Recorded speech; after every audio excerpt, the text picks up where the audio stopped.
আধ্যাত্মিক গানের শিরোমণি বাউল গানের শিরোমণি গানে আত্মার খোরা দেখো চোখে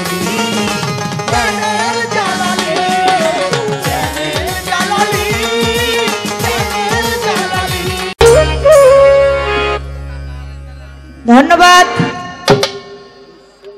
অতি চমৎকার অতি সুন্দর করে আজকে যিনি আমার দয়াল তিনি গান করতেছেন, আমি যে বিষয়বস্তুর উপরে আলাপ আলোচনা তার কাছে রেখেছিলাম খুব সুন্দর আলাপ আলোচনা করে গেছে। আমি বিসমিল্লাহ নিয়ে কিছু কথা তার কাছে রেখে গিয়েছিলাম, এর একটি গান তিনি করলেন। না বহুতে গঞ্জ যাতে বিসমিল্লাহর বীজ পয়দা হয়, জিল্লি হতে দিল্লির পথে নাসিকাতে আসে যা। এই গানটির ভিতরে এই বিসমিল্লাহর বীজ তত্ত্ব নিয়ে কিছু আলাপ আলোচনা রয়ে গেল। 786 মান আমাদের বোঝাইলেন, কাবিল কিভাবে মাটিতে গ্রাস হলেন এবং এই কোন বিসমিল্লাহ পয়রা তিনি মাটির থেকে রক্ষা পাইলেন, মাটি তাকে ছেড়ে দিলেন, সে বিষয়ে আলাপ আলোচনা করলেন। সর্বোপরি যে আলোচনা আমরা বুঝতে গেলাম, আমার দয়াল কি বললেন, এই বিসমিল্লাহর মুখে 6 হাতে 6 লিঙ্গে 7, এই যে 19 অক্ষরে যে বিসমিল্লাহ, এই 19 বেদের ভিতরে বিসমিল্লাহর করণ, এই বিসমিল্লাহটা হলো হেফাজত করার বিষয়। অর্থাৎ আমাকে যে আমানত দিয়ে আমার মালিক পাঠাইলেন, সেই আমানতটা জানি আমি ঠিক করে রাখতে পারি, এই আমানত যেন আমার খেয়ানত না হয়। আর একটা কথা বললেন, যেই ঘরে মালামাল থাকে ওই ঘরেরই নাকি পাহারা দিয়ে রাখতে হয়, তা না হলে ওই মালামাল চুরি হয়ে যাওয়ার সম্ভাবনা থাকে। ওই নারী সতী যে নারী ঠিক রাখতে পারে তার স্বামীর রতি। এই যে আমার দয়াল যে কথা বিষয়বস্তু রেখে গেলেন, মালিক আমাকে পূর্ণাঙ্গ দিয়ে পাঠাইল, আমি সবকিছু নিয়ে আসলাম, যে আমানত আমাকে দিল সেই আমানতটা তো আমি রক্ষা করার কায়দাটা বাবা জানি না। কি এখন এই আমানত রক্ষা করার উপায় কায়দা যদি আমি না জানি, তাইলে তো আমার আমানত খেয়ানত হইবই। আর এই আমানত রক্ষা করার কায়দা জানি না বিধাই তো দয়াল আপনার নিকটে আসা, নাকি দরদি? কারণ আমার যেন ওই রকম দশা না হয়। দয়াল আমি সর্বদা আপনার প্রেম সাগরে, আপনার ভাব সাগরে আমি ডুবে থাকতে চাই, কিন্তু আমি যখন ওই রণাঙ্গনে সেই মায়া কামিনীর কাঞ্চনে আমি ডুবে থাকি, তখন দয়াল আমি আপনাকে হারিয়ে ফেলি। তাই এমন সেই মন্ত্র আপনি দিবেন, আপনার ওই মন্ত্র বলে আমি যেন আমার নিজেকে রক্ষা করতে পারি, আর ওই মায়া কাঞ্চনে যাইয়া যেন আমি আমাকে হারাইয়া না ফেলি, এবং আমার মধ্যে যে আপনার বর্জুক আমি রাখি, সেই আপনার বর্জুকটাও যেন আমি হারাইতে না পারি। সেই মন্ত্রটা কি, আমি কিভাবে নিজেকে রক্ষা করতে পারবো? কারণ আমি গুরুর বাড়ি, আমার গুরুকে দেখার জন্য মন ছটফট করতেছে। আমি যাব, পাগল হইয়া ঘর থেকে ছুটছি যে আমি আমার দয়াল বাড়ি যাবো। ঘরের থেকে তো কলাটা টাইনটা ধইরে গাই বই যাব। হ্যাঁ, আমি বলি আমি তো আমার গুরুর বাড়ি যাই, কারণ আমার দয়ালকে দেখার জন্য হঠাৎ আমার মনে কেমন জানি একটা উতালা উতালা ভাব হয়ে উঠছে, আমার যাইতেই হবে। কই না, তোমার আজকে যাওয়া যাবে না, তোমার অনেক কাজ আছে, চাল নাই, ডাল নাই, লাকড়ি নাই, অনেক কিছু জোগাড় করে দিতে হইব, তোমার গুরু টুরু এখন থাও, তুমি যাও পরে যাই। আমি কই না, আমার যাইতেই হইব, তোমার কোনো কথাই কাজ হবে না, আমার মন ছুটে গেছে। এত কিছুর পরেও যখন আমাকে ব্যারিকেড দিতে না পারে, তখন যখন তার সেই মধুমাখা মস্তি করে একটা হাসি দিয়া কয় যে ওগো আজকে না গেলে হয় না, ওই এক হাসি দেয় আমি শেষ, ওই জায়গায় ব্রেক। আর আমার ওই গুরুর কথা আর মনে নাই, আমি তো হারাই গেছি। তাইলে গুরুর প্রতি যে আমার একটা প্রেম, একটা ভাব, একটা হালিয়া পয়দা হয়েছিল, সৃষ্টি হয়েছিল, গুরুর জন্য উতালা হয়েছিলাম, আমি যাব, কিন্তু এক হাসিতেই আমার প্রেম রাস্তায় সেই মায়া কামকামিনী বাদী হয়ে দাঁড়িয়েছে। তাই সেই কাম কামিনী যে বাদী হয়ে আমার প্রেম রাস্তায় দাঁড়াইলো, সেখান থেকে আমার মুক্তির, আমার রক্ষা পাওয়ার কায়দাটা কি? কারণ এই মদন রাজা যে আমার কথা শুনে না, এই একে বাধ্য করার উপায়, সেই মন্ত্রটা দয়াল আপনি আমাকে দিয়ে দিবেন। সেখান থেকে আমার রশিদ চাঁদের একটি কালাম আমি রাখি, কি বলেন?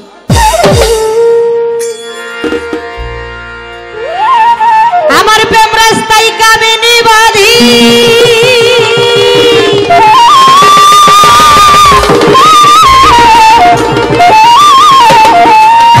আমার প্রেম রাস্তায় কামিনী রে বাঁধি, সারল না মোর ভবরে বেধি, উদয় হয় না সু রাগেরই করণ রে বাজা, উদয় হয় না সু রাগেরই করণ, বলো গুরু ধো কিসে বাধ্য করিব মদন, আমি কিসে বাধ্য করিব মদন, বলো গুরু ধো কিসে বাধ্য করিব মদন।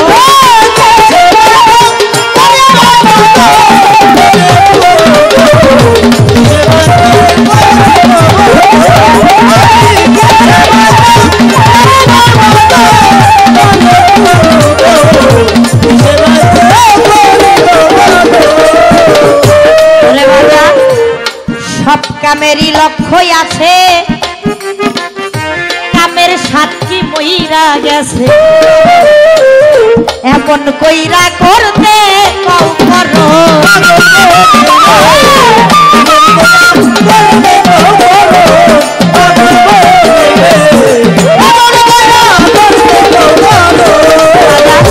সব কামেরই লক্ষ্য আছে, ওরে কামের সাক্ষী মইরা গেছে গো,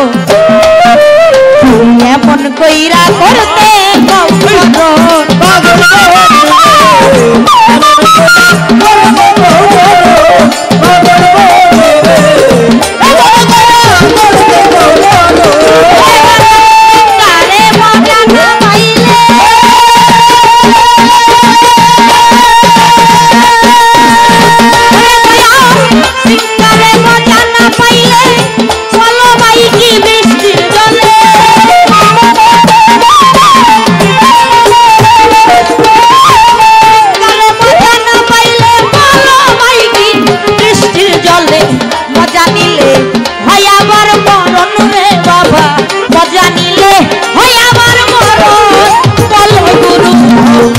কিসে বাধ্য করিব মদন, কিসে বাধ্য করিব মদন, বল গুরু ধন কিসে বাধ্য করিব মদন।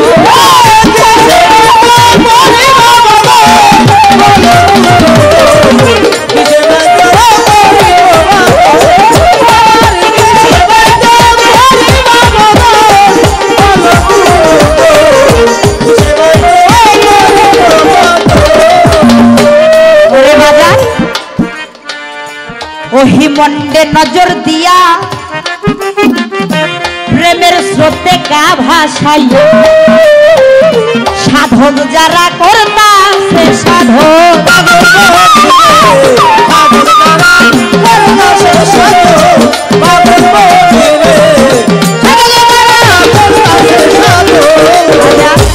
ওহি মন্ডে নজর দিয়া প্রেমের স্রোতে গা ভাসাইয়া, ওরে সাধক যারা করতেছে সাধক,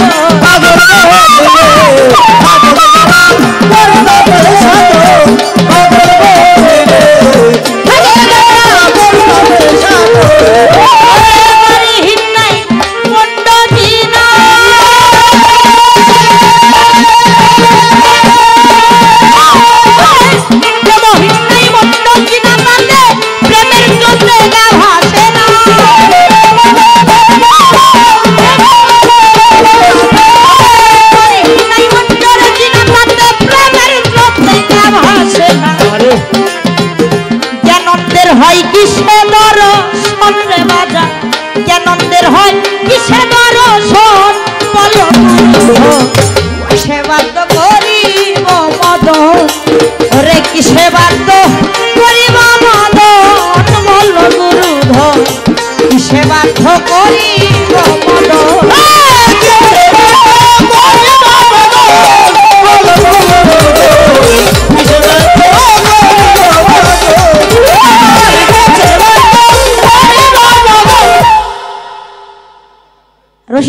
তার কালামে সাগরে ডুবে আমি নিজেকে রক্ষা করতে পারি, আমার আমানতটা আমি ঠিক রাখতে পারি, আমার আমানতের যেন খেয়ানত না হয় সেই কায়দায়।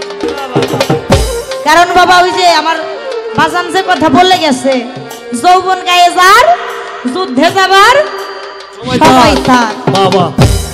এই যৌবন কালের সময়টাই বড় কঠিন সময়, আর এরকম সময় বড় হিসাব কিতাবের সময়।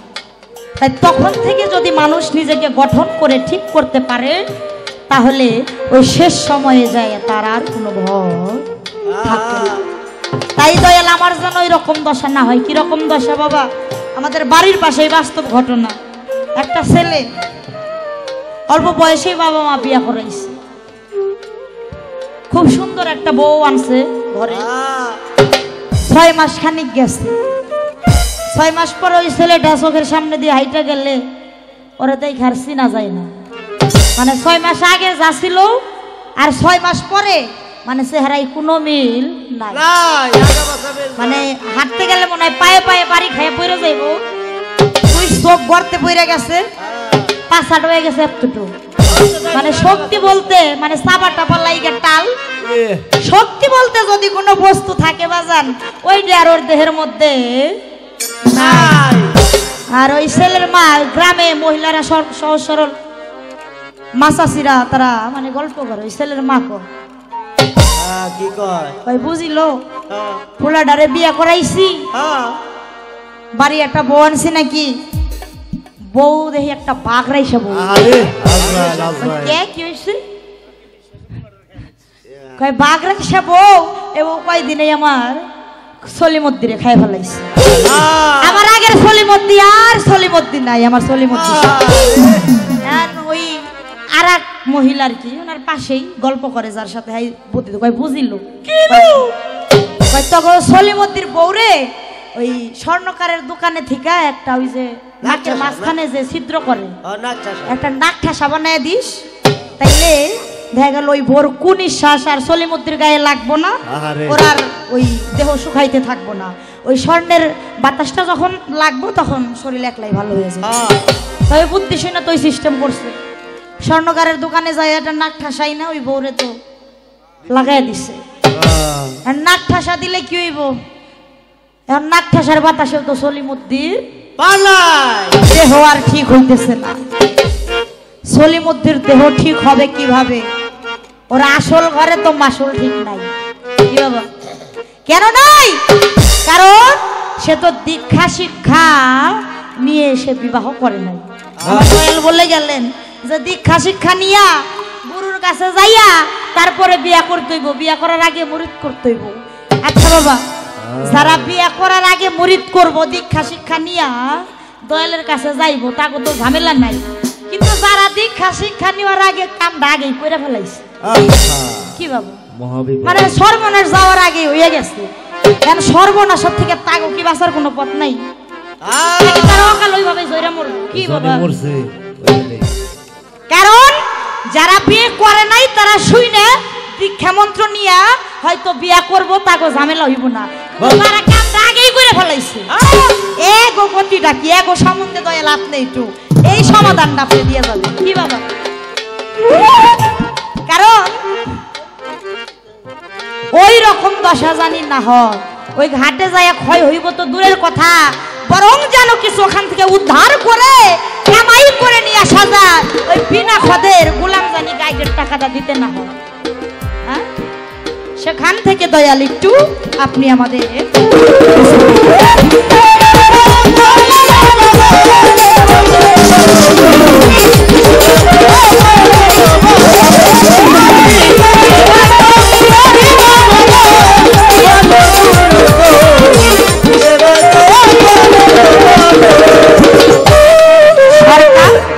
রশিদ কয় গুরুজি আমা তুমি পাহাড় ভাঙ্গা করো সাগর, প্রেমের নাগর সাতরা জারি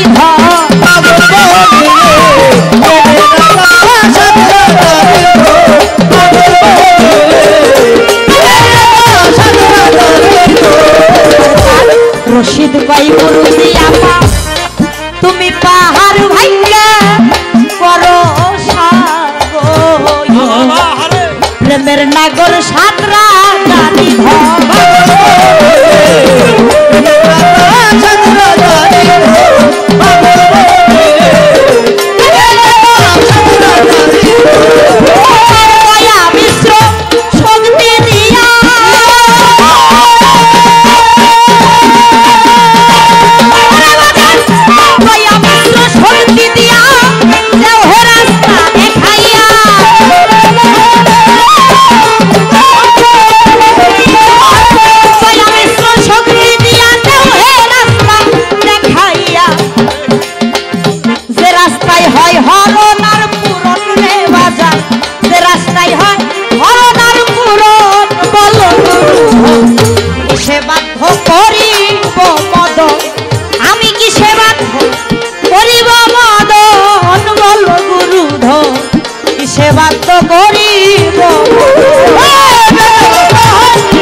তোমার দয়া মিশ্র শক্তি দিয়া দেও হে রাস্তা দেখাইয়া যে রাস্তায় হয় হরণ আর পূরণ।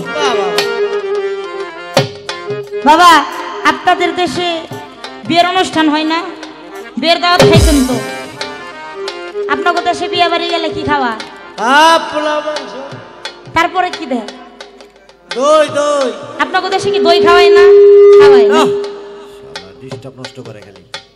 তো এক ভালো পাকা বাবুর্চি বাজার থেকে দুগ্ধ কিনাই না ভান্ডে সুন্দরভাবে জ্বালাম কইরা ওই দুগ্ধটারে চুরাই আর একটা ভান্ডে রাইখা ওই যে তার যে বিছন আছে ওইটা দিয়া সুন্দর করে দইটা পাইতা রাখছে, এটা খেদা দিয়ে ডাইকে রাখছে, চাপ দিয়ে ডাইকে রাখছে। সকালবেলা উঠে তো দেখে সুন্দরভাবে তার দইটা জমে গেছে। ওই বড় ভাইয়ের দই পাতার দেখ দেখে ছোট ভাই গেছে দই, ওইভাবেই বাজার থেকে দুগ্ধ কিনে আনছে, জ্বালাম করছে, সবকিছুই ঠিকঠাক ভাবে দিয়া খেতা দিয়া ঢাকছেও ঠিক, সবই ঠিক মতো করছে। কিন্তু টেনশন একটাই, ওর দই কতক্ষণে জমবে। ও করে কি ঘন্টা দেড় দুই যাই বাইরে দিয়ে ঘুরে গাইরে এসে খেতা উদলে করে দই জমছে কিনা দেখে, দই তো জমে নাই, আবার ঢাইকে ধুয়ে আবার ঘন্টা দুই বাইরে দিয়ে ঘুরে গাইরে আসে, আবার খেতা উদলে করে দেখে দইটা জমছে কিনা। এরকম কইরা বাবা সারা রাত্র খেতা উদলা করার ডিউটিটাই ঠিক মতো করছে, ওর পুরা কপালে আর দই জমানো সম্ভব হয় না। ও দয়া, আমি যেন পূর্ণাঙ্গ ভাবে আমার দইটাকে জমাইতে পারি, জমবো তো ওই দইয়ের ভান্ডটা উপর করে ধরলেও জানি দই না পড়ে, ওই রকম একটা কায়দা ফেলে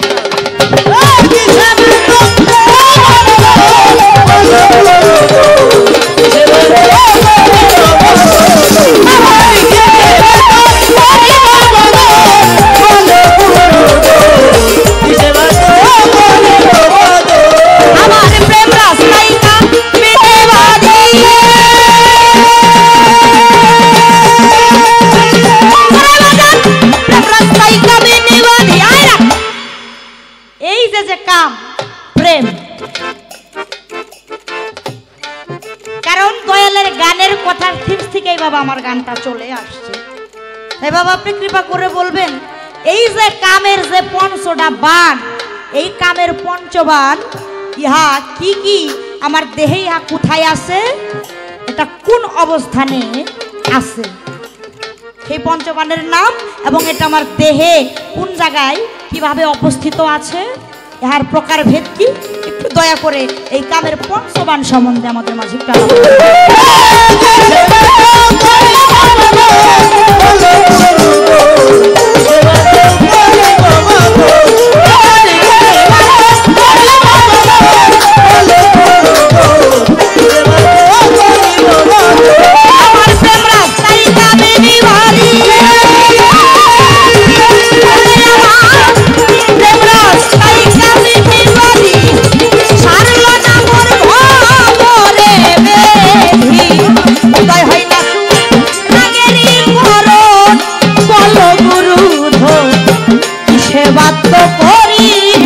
মদ আমি কি সেবাত্ম করিব মদ বলো সেবাত্ম করিব মদ আমি কি সেবাত্ম করিব মদ বলো গুরু দয় আমি কি সেবাত্ম করিব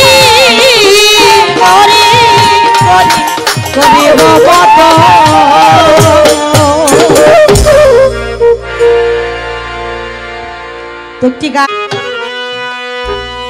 কথাটা বাবা দয়াল যখন বলছে শুনতে মানে অনেকে হেসে ফেলেছে কিরে কেমন একটা কথা যে ভক্ত তুমি কেমন আছো ভক্ত তো সামনেই দাঁড়িয়ে আছে কিন্তু বাবা এই কথাটার ভিতরে অনেক মাহাত্ম্য হাকিকত লুকায়িত আছে যারা ওই গুরু দেশের গুরু প্রেমিক লোক সেই আত্মতত্ত্বের বিষয় সেই গুরু প্রেমের পুরা ঘাটা যার কলিজার ভিতরে আছে তারাই তো কেবল সেই কথার মাহাত্ম্য পারে ভক্ত তুমি কেমন আছো দয়াল রে ভক্ত যে কেমন আছে এটা তো ভক্তের চাই দয়ালেই ভালো জানে যেদিন হতে ওই দীনবন্ধুর সোনার বরণ চেহারা দেখে ওই রূপে রূপ দিয়া ওই নয়নে নয়ন দিয়া ওই হাতে ওই চরণে সমস্ত কিছু বিনামূল্যে অর্পণ করে দেওয়া হয়েছে সেদিন থেকে কি আমি আর আমার আছি আমার খবর কি আর আমি জানি আমার খবর রাখার সময় যে আমার আর নাই তাই আমি দয়ালের দরবারে নিজেকে ভক্ত বলে দাবি করি আমার প্রভু আমার মনিব সে তো যদি তার ওই চরণের গোলাপ বইলাম আর একটা বারের জন্য স্বীকার করে তাহলে আমার বান্ধবী ভালো জানে রে যে আমার বান্ধব আমাকে কি সুখে রেখেছে কি সুখেই দাসীকে রেখেছে তার চাইতে ভালো আর কে বলতে পারে তাই এই জগতে ওই গুরু প্রেমের ভক্ত যারা ওরা এই জগতে জাতি কুলের ধার ধারে না ভালো মন্দের ধার ধারে না এই তরিকত জগৎ যা বাবা সবাই ভালোবাসে সবাই পছন্দ করে না আজকে আমার জয়নাল বাজার এই চাঁদের বেলা বিলাইছে দেখা যায় অনেকেই আসছে অনেকে আইসা ঘুরে গাইরাও গেছে আবার অনেকে কইতেছে জয়নাল একটা ভাব করছে যে ও একটা ভাব ধরছে ও যে কেন ভাব ধরলো ওই ভাবটা যে ওরে কে দিল ওই ভাবের কথাটা সেই ভাবুক বিনে এই জগতে আর কেউ বুঝবে না তাই যে যাকে ভালোবাসে রে সেই ভালোবাসার মানুষ বিনে ভালোবাসার খবর কেউ বোঝে না কি পাগল বানাইয়া মনপ্রাণ সকল কিছু চুরি করে ওই বান্ধব যে এখন তার মতো করে থাকে তুমি কি জানো না তুমি ছাড়া এই ভক্তের কলিজার ভিতরে একটা মুহূর্তের জন্য তোমায় না দেখলে যে আর একটা বা এই কোনো কিছুই ভালো লাগে তাই সেদিক থেকে আমি একটি গান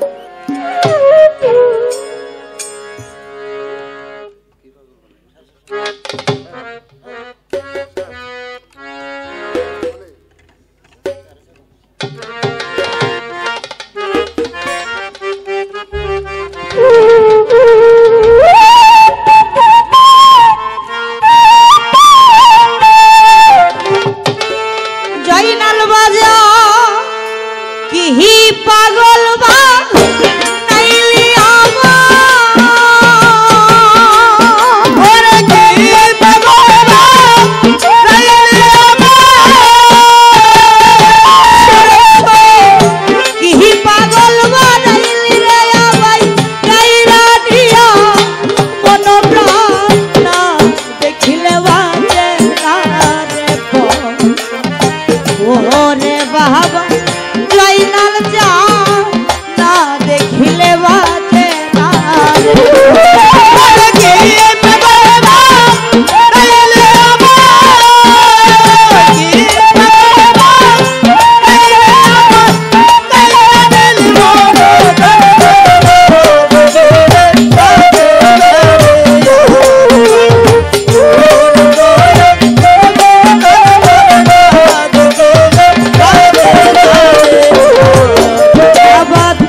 কাছে হইতে জানি আমার অন্তর হয় আমার গলাতে গো রঙের মালা আমার রঙের মালা গলাতে গো রঙের মালা সমাজে অপমান না দেখিলে বাজে না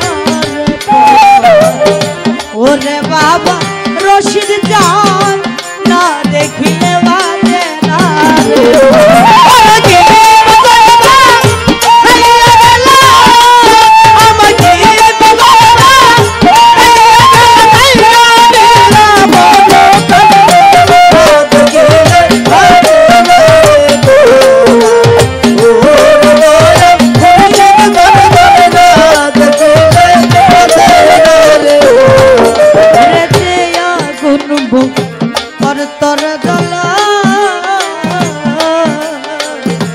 সেই আগুন তো শীতল হই না জলে না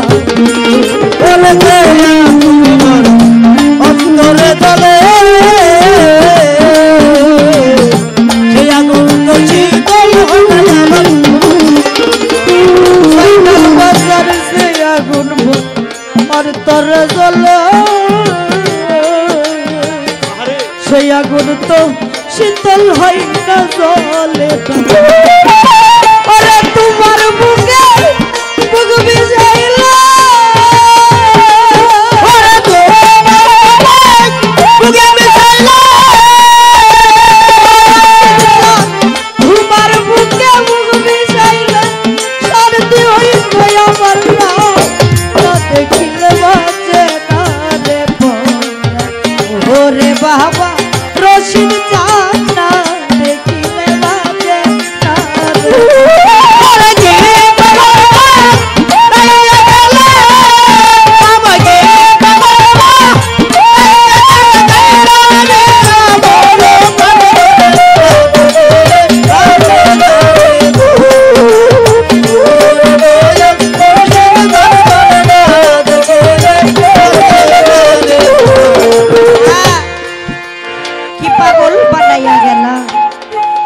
কাইরানিয়া মনো প্রাণ না দেখিলে বাঁচে না রে মোরা এই জগতে ওই নয়নে যে নয়ন দিয়া সে কেমন করে কিভাবে সকল কিছু হারাইয়া পাগল পাগল হয়ে দেশান্তরী হয়ে ঘুরে বেড়াই রে কত লোক জগতে দেখে ওই রূপটা যখন ওই লোকের মাঝে খুঁজে না পাওয়া যায় সেই ভক্ত বিনে বুঝে না রে ওই বান্ধবকে কাছে না পাওয়ার কেমন যন্ত্রণা যিনি প্রকৃত ভক্ত ওই দয়াল প্রেমে নিজেকে জ্বালাইয়া পুরাইয়া ওই দয়াল রূপে রঞ্জিত হইতে পারলো তার এই জগতে আর কোনো ভয় থাকে না ওই রকম পাগল ভক্ত ছিল আপনারা সকলেই জানেন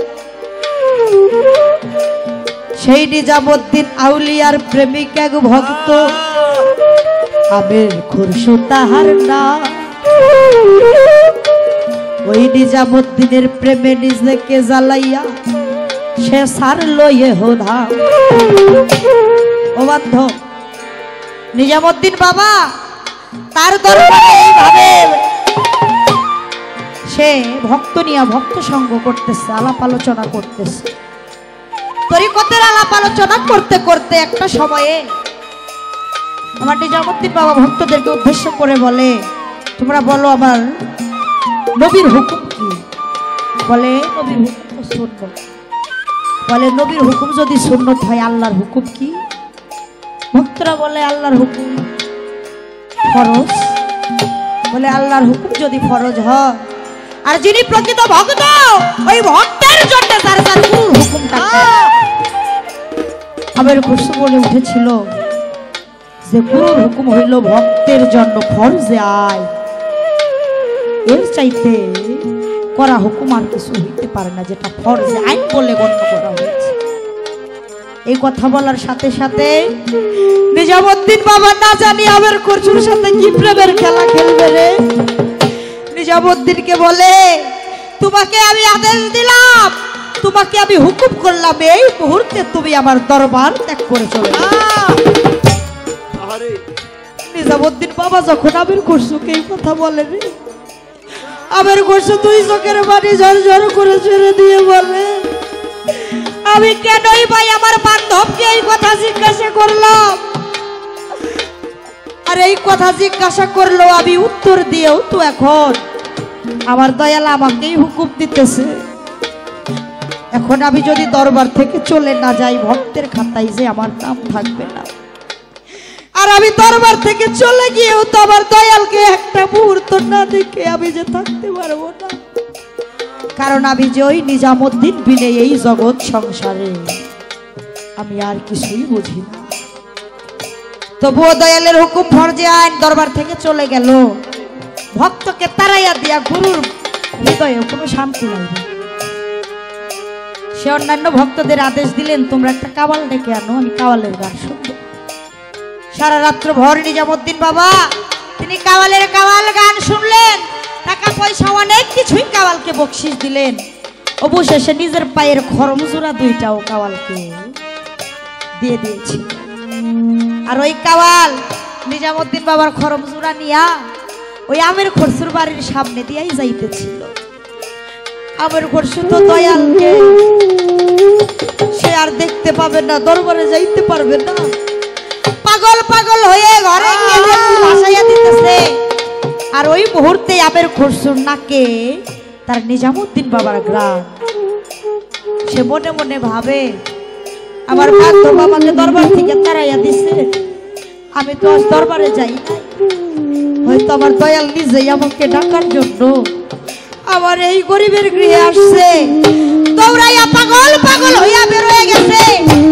রাস্তায় দাঁড়াইয়া দেখে নিজামুদ্দিন বাবা তো নাই রে, একটা কাওয়া একজোড়া খরম হাতে নিয়ে এসে ওই রাস্তা দিয়ে যায়। কাওয়ালকে ডাক দিয়া কয়, ভাই কাওয়াল তুমি কোথায় গিয়েছিলা? তোমার কাছে কেন জানি আমি আমার নিজামুদ্দিন বাবার গায়ের গন্ধ পাই, তুমি এই খরম জোড়া কোথায় পাইলা? তখন ওই কাওয়াল বলে, আমি নিজামুদ্দিন বাবার দরবারে সারাত্র ভর কাওয়াল গান করেছি, বাবা আমাকে অনেক কিছুই বকশিশ দিয়েছে, অবশেষে তার পায়ে খরম জোড়া দুইটাও আমাকে দিয়ে দিয়েছে।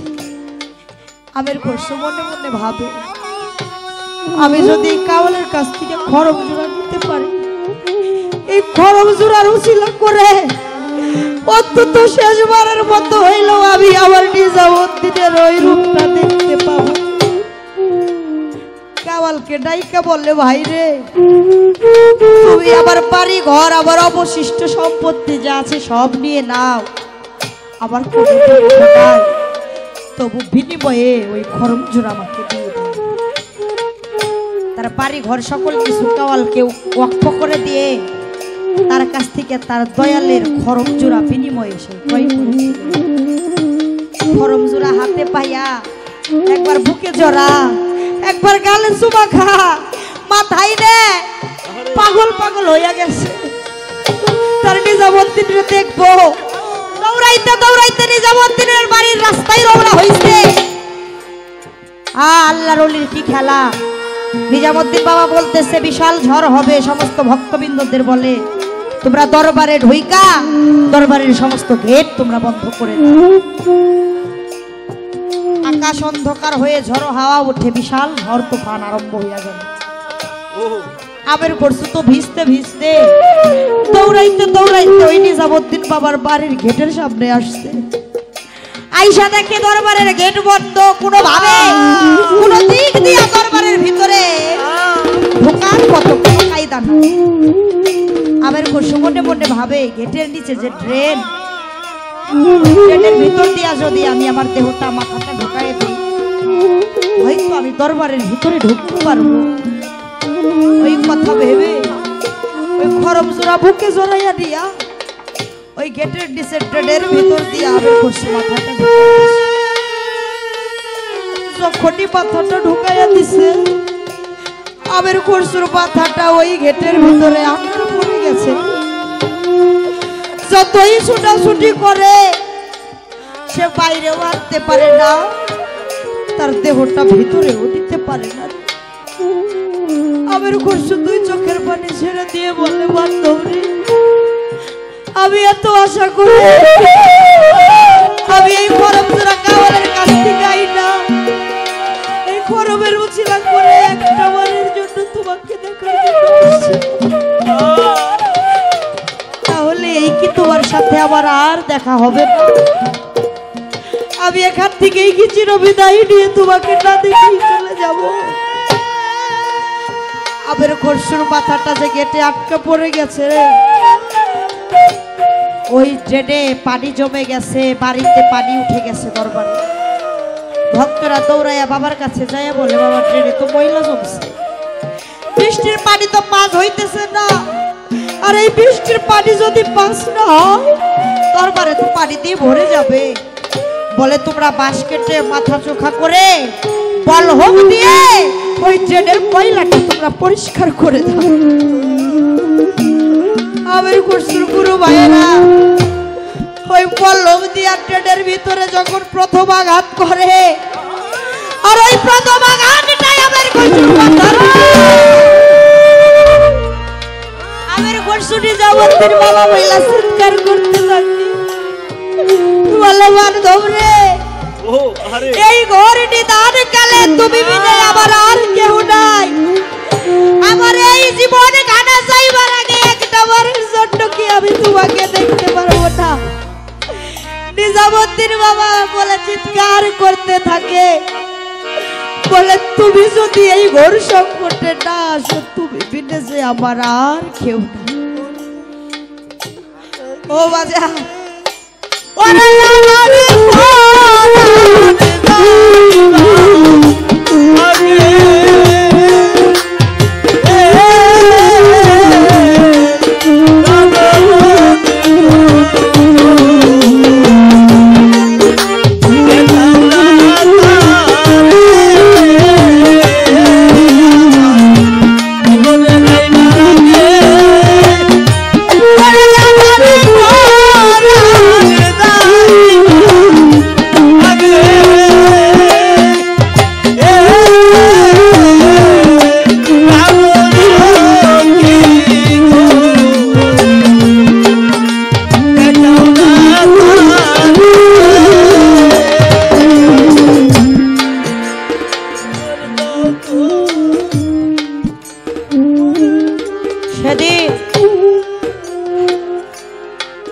ওই আমের খসরুর গুরু ভাইয়েরা নিজের হাতে যখন দ্বিতীয়বার বলহম দিয়ে আঘাত করে, দ্বিতীয় আঘাতে আমের খসরুর প্রাণ পাখিটা চিরদিনের জন্য বিদায় নিয়ে চলে যায়। ওই আমের খসরুর রক্তে ওই বৃষ্টির পানি ড্রেন দিয়া লাল। ভক্তরা দৌড়ায় দয়ালকে যায় বলে, বাবা ড্রেনের ভিতরে বোধহয় কোনো জীবজন্তু ছিল, তার রক্তে পানিটা লাল হইয়া গেছে। বলে তোমরা শিগগির যাইয়া দেখো গেট খুলে ড্রেনের ভিতরে কি আছে। যখন গেট খুলে দেখে, আমের খসরুর গুরু ভাইরা দেখে আমের খসরু নিজামুদ্দিন বাবার পরম মুখের মধ্যে জড়াইয়া চিরদিনের জন্য তার গুরু ভাইদেরকে ছেড়ে চিরদিনের জন্য শেষ নিঃশ্বাস ত্যাগ করে চলে গেছে। গুরু ভাইরা চিৎকার করে কেঁদে বলে, আমরা কি করলাম? নিজের হাতে আবার তরিকার ভাই আমের খসরুকে আমরা মেরে ফেললাম। আপন ভাই মারা গেলে শুনেছি সম্পত্তির ভাগী হয়, আর তরিকার ভাই হয় পরকালের সাথী, কিন্তু আমরা আমার আমের খসরুর সাথী না হয়ে এই নিজের হাতে আমের খসরুকে চিরবিদায় দিলাম। দৌড়াইয়া বাবার চরণে লুটাইয়া পড়ে গেছে, যাইয়া বলে, বাবা আমরা তো আমার ভাইকে হারিয়ে ফেলেছি। আবার নিজামুদ্দিন বাবা বলে, তোমরা আমার আমের খসরুকে দাফনের ব্যবস্থা করো। আমের খসরুকে যখন দাফন কাফন করে শেষবারের মতো গুরু ভাইয়েরা আমের খসরুর রূপটা দর্শন করতে যায়, যায়া দেখে আমের খসরু তো আমের খসরু নাই রে, ও স্বয়ং নিজামুদ্দিন বাবা ওইখানে ঘুমিয়ে আছে। আহারে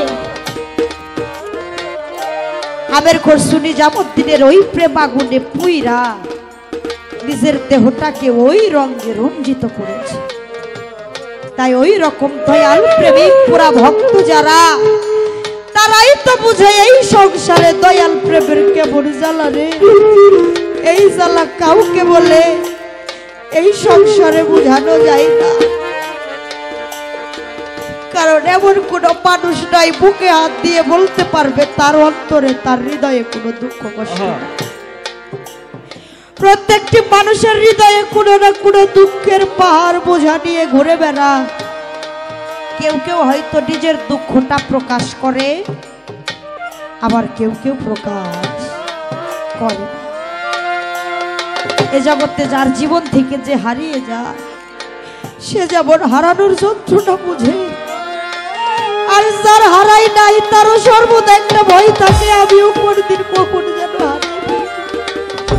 এই জগতে যে সন্তান চিরদিনের জন্য তার গর্ভধারিণী ছোট দুঃখিনী মাকে হারিয়েছে, ওই মা হারাইয়ে তিনি সন্তান পিঠে এই জগতে বুঝে না তার ওই দরদের মা হারানোর কেমন জ্বালা, কেমন যন্ত্রণা। আর এই জগতে যে সন্তান চিরদিনের জন্য জন্মদাতা বাবাকে হারাইছে রে। একটা বাবা সন্তানকে দুনিয়ায় জন্ম দিয়া লালন পালন করা, লেখাপড়া শিখা, চালা গাড়ি চালায়, রিক্সা চালায়, কত কষ্ট করে সন্তানকে বড় করে। এমন বাবা আছে ওই সন্তানের দুইটা কামাই খাওয়ার ভাগ্য তার হয় না,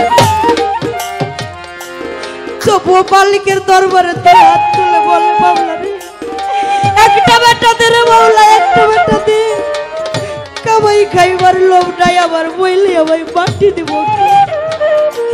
ছেলের হাতের এক পুষ্ট মাটির আশা বাবা মাওলার দরবারে একটা পুত্র সন্তানের আশা করে। আর ওই বাবা যদি এই জগৎ থেকে কারো চিরদিনের জন্য হারিয়ে যায়, সেই বাবা হারাইয়ে তুমি সন্তান বিনে বুঝে না ওই বাবা হারানোর কেমন জ্বালা, ওই জ্বালা যে কাউকে বললে বোঝানো যায় না রে। আর এই জগতে যে ভক্ত, তার হোক কাল পরকালের খুশি, চিরদিনের জন্য তার দয়ালকে হারাইয়া ভবের এতিম হইছে। কত লোক জগতে দেখে তার ওই দয়ালের মতো একটা রূপ এই জগতে আর খুঁজে পাওয়া যায় না। ওই গুরুহারা ভক্ত পিঠে এই জগতে কেউ বুঝে না দয়াল হারানোর কেমন জানা। কারণ আমিও আমার রশিদ চাঁদকে হারিয়েছি। যে একটি কথা শুরুতেই বলেছিলাম যে আমার জালাল বাজার রশিদ চাঁদের বহু সঙ্গ করেছে, আমি তার সর্বকনিষ্ঠ ছাত্রী। আমি একদিকে অনেক ভাগ্যবান, আর একদিকে আমার ভিতরে অনেক কষ্ট। কেন জানি আমি আমার রশিদ চাঁদের ছাত্রী, কিন্তু আমার বান্ধবের সাথে আমার বেশি দিন সঙ্গ। জন্মের পরেই তার কোলে বড় হইছি, কিন্তু কিছুই বুঝি না। সবে প্রেমের অঙ্কুর শুরু হতে ছিল, অকালেই তা ঝরে গেল। তাই ওই বান্ধবকে হারানোর যে জ্বালা, সেই জ্বালা কাউকে বলে বোঝানো যায় না। তাই এই জগতে যারা ওই রকম হারা হয়েছে, তারাই পাগল পাগল হয়ে ঘুরে বেড়া, যে কোথায় গেলে ওই প্রাণবন্ধুর দর্শন একটা বারের জন্য পাওয়া যাবে, আর তার কাছে মনের দুইটা কথা বলে এই তাপিত পরাণ, এই পুরা বুকের জ্বালাটা শীতল করা যাবে। সেই জ্বালা কাউকে বলে যে আর নিবারণ করা যায় না। তাই তো আবার রশিদ চাঁদ বলেছে, জ্বালাই আবার জুরাই না, জ্বালা জুরা না রে, জ্বালা জুরাই না, জ্বালা জুরাই না রে, জ্বালা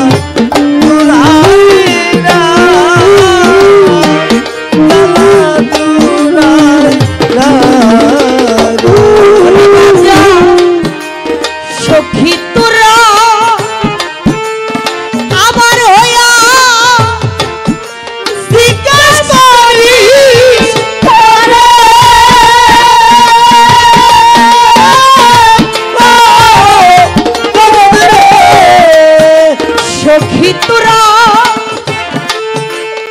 আমার হইয়া জিজ্ঞাসা করে তারা এত জ্ঞানবি হৃদয়ের জ্বালা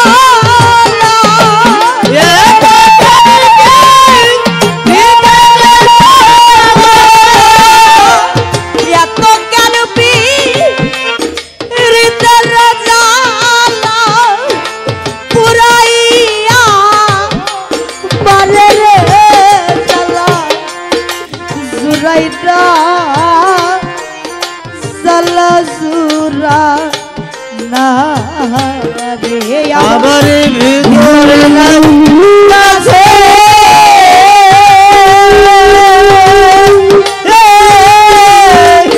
আগুন রে আমার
জুড়ায় না রে।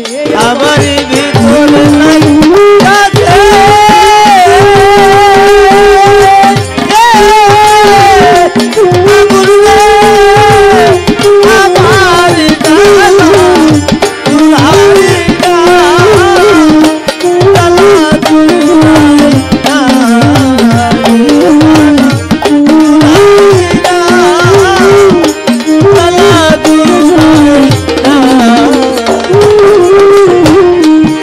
যা করার তো ভালোই রে করলি পয়সা বইরা বলে।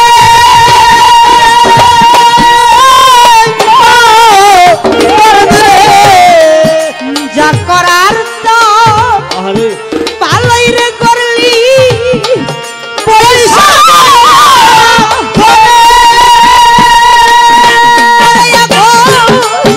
রশিদের আরে পরন রে ভালো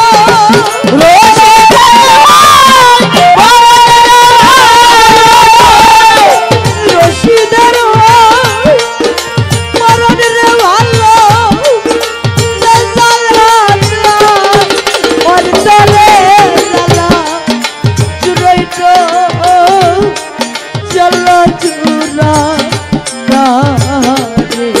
আমার ভিতরে নাই কাছে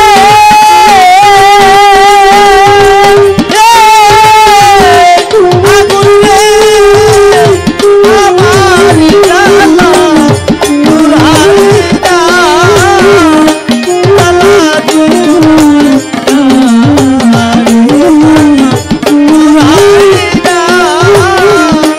জ্বালা জুড়াইতা।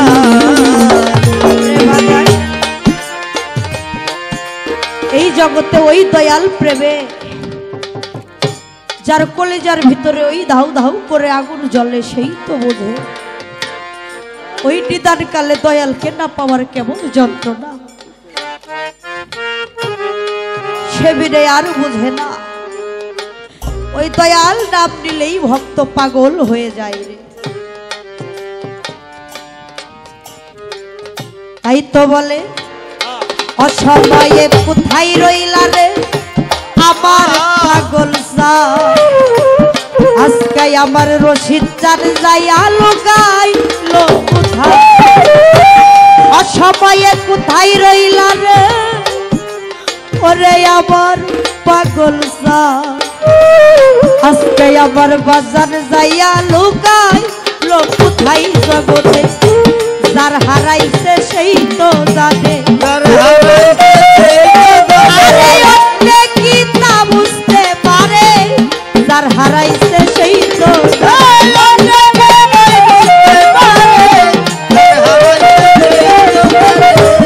গুরু জানে ভক্তের জ্বালা জ্বালাই অন্যে জানে না। ওই দয়াল প্রেমের কি যন্ত্রণা দয়াল বিনে ভক্ত শান্তি তো পায় না। আমার জয়নাল চাঁদে প্রেমের পাগল এই জগতে যাহারা হইয়াছে জয়নালেরই ভাব সাগরে যাহারা ডুবেছে। দয়াল প্রেমের পাগল যারা ওরে দেখলেই তারে যাইরে সিনা। দয়াল প্রেমের পাগল যারা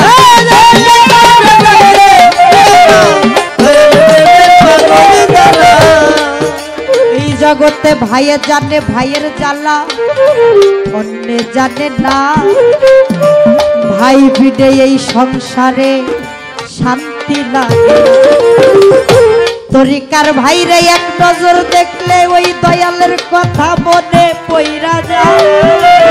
ওই ভাইয়ের বুকে জড়াইয়া কিঞ্চিত শান্তি পায়। জগতে ভাইয়ে জানে ভাইয়ের জ্বালা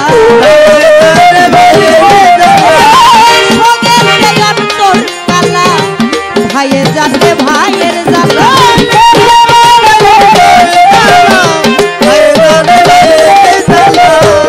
ভাইয়ে জানে ভাইয়ের জ্বালা যার মরছে জোড়ার ভাই। ভাই সগে ইমাম হোসেন কারবালাই পাটি তো খাই নাই।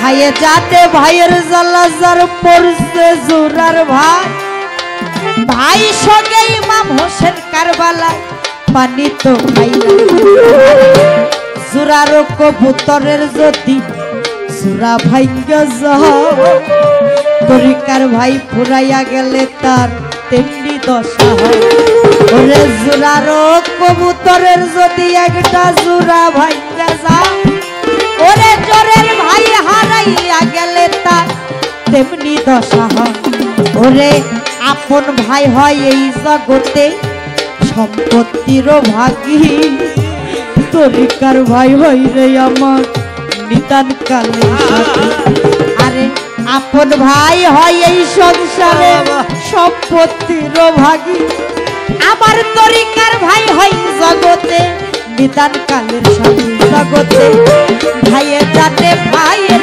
জানা ভাইয়ের ধরে ভাইয়ের গলা ভাইয়ের জানে ভাইয়ের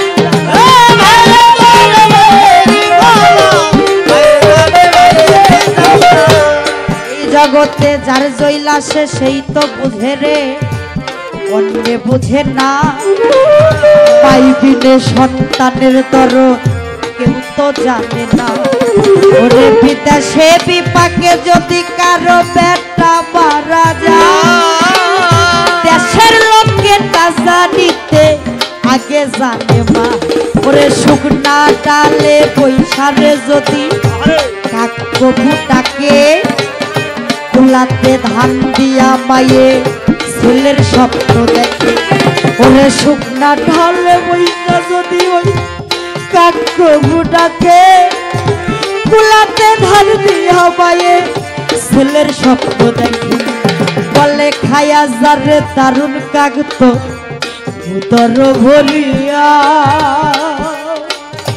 আমার জাতুই আছে ভালো একবার জানে কইয়া বলে খাইয়া যারে দারুণ কাগত রই উদর ভরিয়া আমার জাতুই আছে ভালো একবার জানে কইয়া ওরে মাঝে চিনে গহীন গম্ভীর চিনে ডাক মাই জানে সন্তানের দর জারু দরের সার ওরে মাঝে চিনে গহীন গম্ভীর পক্ষী চিনে ডাল মাই জানে সন্তানের জ্বালা জারু দরের সার জগতে মাই জানে সন্তানের জ্বালা মাই জানে সন্তানের জ্বালা আপনাতে আপনাতে গাথা মাই জানে সন্তানের জ্বালা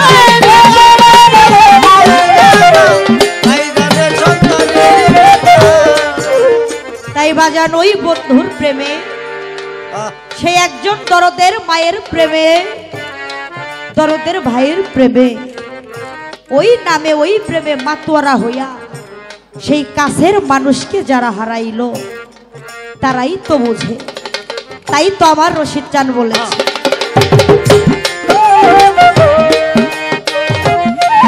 আমার ভিতরে হিরের জ্বালাই আমি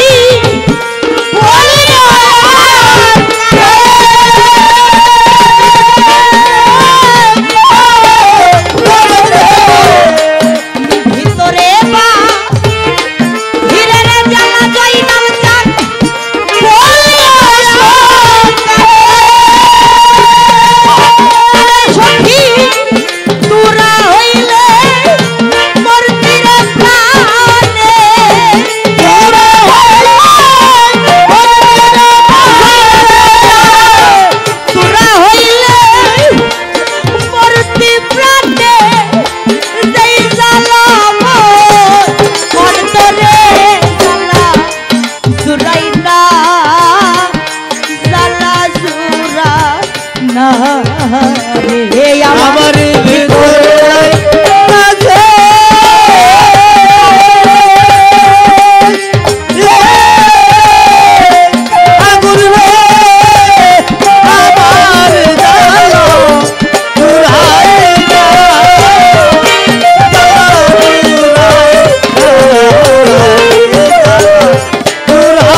গেলে টিকু সাইনাল বাজার চলে গেলে টিকু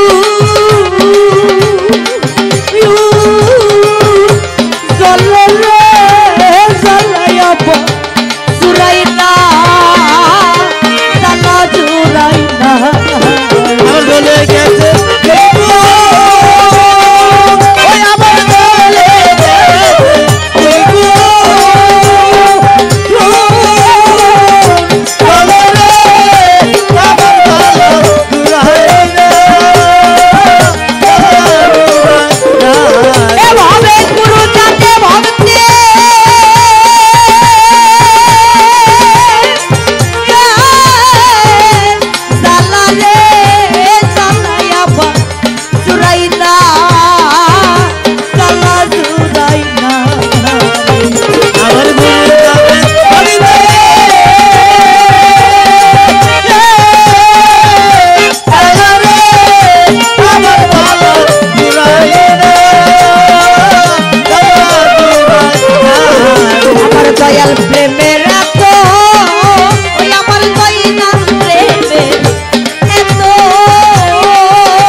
আমার জ্বালা